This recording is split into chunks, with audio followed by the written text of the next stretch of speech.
Hi, I'm Lisa Leiter. In Chicago Business Today, Motorola's Droid Void.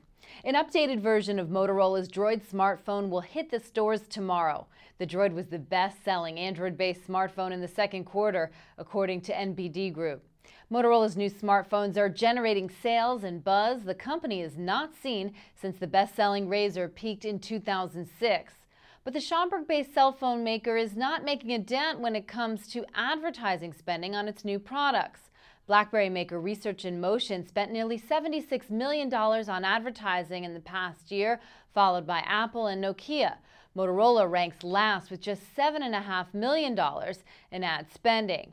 Now, Motorola could risk losing sales going into the critical holiday shopping season if it doesn't step up its game soon. But there are risks. An advertising blitz is a big risk for a company that doesn't have a lot of money right now. I mean, it's going to be everything they can do to make a profit by the fourth quarter. So they're keeping a really close eye on all their expenses, and that includes advertising. And the other problem for Motorola is that if they go on a big advertising blitz, it doesn't just benefit them. The Droid brand is owned by Verizon. It's very closely associated with Verizon as well as Motorola, so that also presents some hurdles. Turning a profit is a necessary step in Moto's plan to break into two public companies next year. On top of that, there is an industry-wide parts shortage that would limit any payoff from extra demand advertising might create. Also, ad spending is not solely Sanjay Jha's call. Wireless carriers do most of it, spending up to 10 times what the phone makers spend. Worldwide, Motorola has been bumped from the top 5 smartphone vendors by Samsung. And it's going to be tougher to maintain a lead with the high-end market becoming even more crowded. Another problem, Verizon might get the iPhone, as many analysts expect.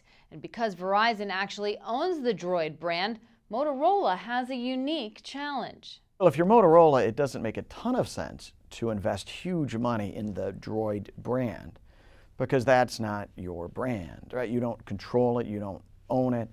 There's not much you can do there. So you can't really invest in the Droid brand, but of course that's the brand you're working with right now. Right? One of the things that I think may be guiding their marketing spending is the fact that right now it's unclear what you would invest in if you're Motorola. Motorola is facing other challenges from RIM, which last week upgraded its BlackBerry lineup, and Microsoft, which will launch an upgraded Windows Mobile line by the holidays.